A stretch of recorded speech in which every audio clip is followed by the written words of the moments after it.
Hello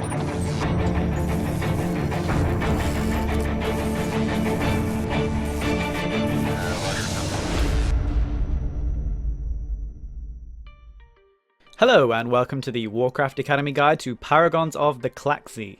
There are so many abilities in this fight, but I'm going to do my best to tell you exactly what you need to know to beat the encounter. If you only want a summary of the fight, use the menu at the top to skip to the end, otherwise keep watching. This fight consists of 9 Klaxxi bosses and you fight 3 all at the same time. Every time you kill one, another one jumps in to join the fight, so you're always fighting 3 until they're all dead. They don't share health, and they also heal to full every time one dies, so there's no point in cleaving or multi-dotting. In addition, every time you kill one, the other active ones gain a 10% stacking damage bonus. The order that the bosses join the fight changes each week, but stays the same for the entire week. I will update the written guide each week to suggest a kill order for that specific week.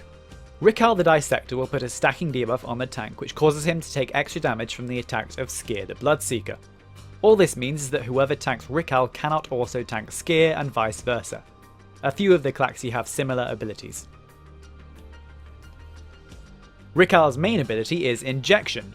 This puts a debuff on the tank, and when it expires it spawns a bunch of amber parasites. These fixate on random players and do 100,000 damage per second to them and cannot be effectively killed. To prevent this, the tank has to use an active mitigation ability during the cast of the injection. If active mitigation is up when the cast ends, it won't apply the debuff. Active mitigation means Elusive Brew, Death Strike, Shield of the Righteous, Shield Block or Savage Defense. He will randomly turn players into scorpions for 30 seconds, and as a scorpion you can only use a few scorpion abilities. Claw does damage to one enemy, Swipe does damage to several enemies, and Sting puts a dot on one enemy. You can also use Prey, bound to button 4 by default, to instantly kill a parasite if you get any up. Ensuring you use active mitigation during injection is the main thing to focus on for this Paragon. Skier the Bloodseeker from time to time will use Bloodletting, which does high physical damage to the tank and spawns 2 or 3 bloods at the edge of the room. These move towards the 3 Paragons and will heal them an amount equal to the percentage health of the blood, so the bloods need to be killed before they reach them. They can be stunned and slowed to buy you extra time. You'll see that we don't actually kill them here. We found it easier just to burn the current target down and kill it before the bloods got there. You will still want to use slows and stuns on the blood if you do this. Here's the Swarmkeeper will use an attack called Aim, which picks a random raid member, knocks them back until they're 45 yards away from him, and then stuns them in place. After a few seconds he'll fire a beam towards the player that does huge physical damage split between anyone in the beam. In addition, anyone hit by the attack will do 100,000 damage to anyone within 5 yards of themselves. To counter this, whenever the yellow beam appears, you need players to run into the beam to soak the damage, but they also need to be spread 5 yards apart, so you can't put too many people in the line. You'll want at least 6 people in the line for 25 man and at least 3 in 10 man. Try to have your range spread out around a raid marker so that nobody is too far away and therefore unable to help soak. His deck will also multi-shot, which is damage to random players. Zaril, the Poison Mind, will cast Caustic Blood on the tank. This does stacking nature damage for 12 seconds, and if it gets to 10 stacks, an explosion will occur that kills the entire raid. Caustic Blood will not be applied to tanks using active mitigation abilities, just like Injection. His main ability is Catalyst. When he joins the fight, he will give every player a debuff, red, blue or yellow. Periodically he will cast a spell that relates to these debuffs. When he casts the red catalytic reaction, any players with the red debuff would explode and deal 400,000 fire damage to anyone in 10 yards. When he casts the blue catalytic reaction, anyone with the blue debuff will take 800,000 frost damage split between anyone in 10 yards. And when he casts the yellow version, anyone with the yellow debuff will create a poisonous cloud under them that does damage each second. So if you have the red, spread out during the red cast, which is especially important for Mellie. If you have yellow, move away from other people. And if you have blue, ask 1 or 2 people to hug on top of you to help split the damage, or use a strong cooldown to survive if you're alone.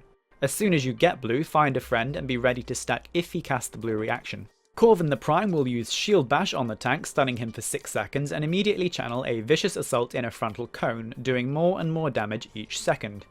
When the tank gets stunned, the off-tank needs to taunt it and face it away from the stunned tank so he doesn't die. Be careful not to face it towards melee DPS.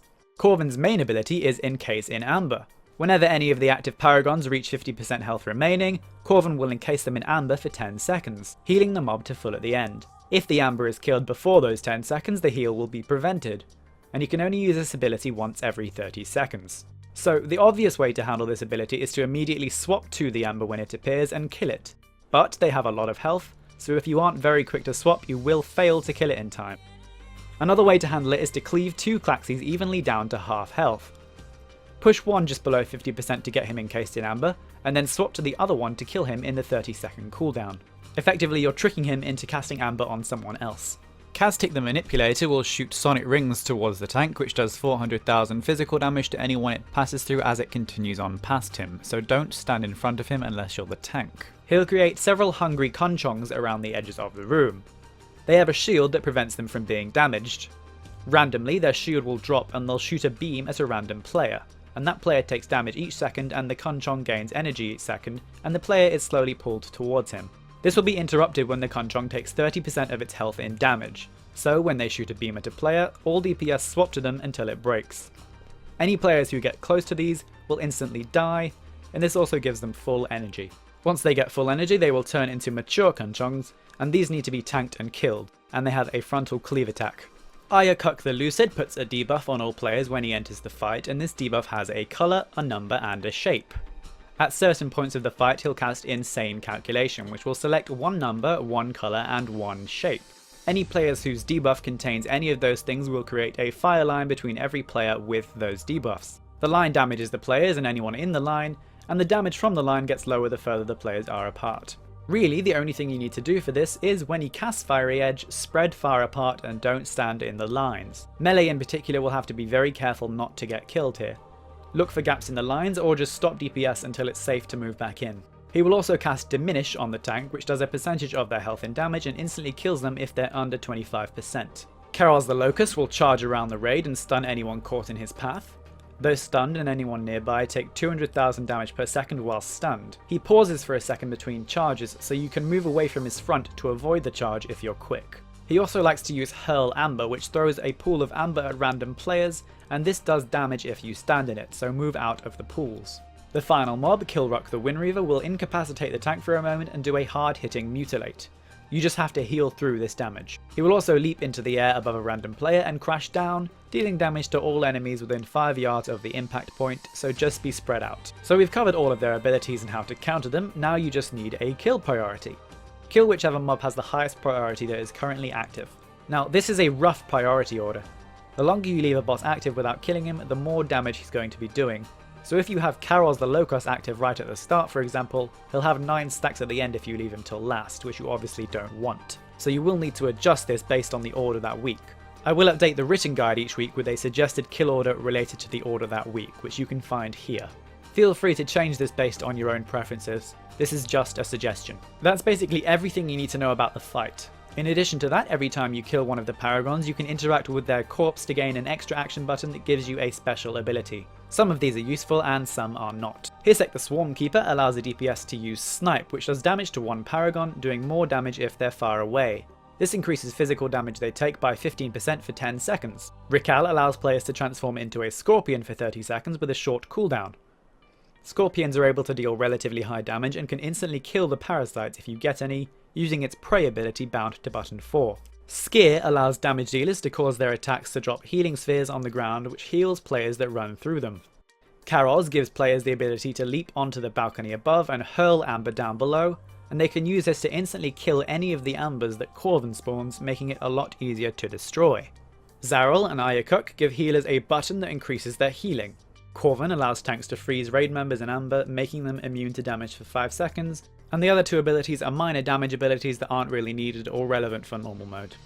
So to sum up, on Rikal use active mitigation during the injection cast. On Skier, either kill his bloods or slow the bullets and kill your current target. On Hirsek, have people stand in the aim line but still spread 5 yards apart.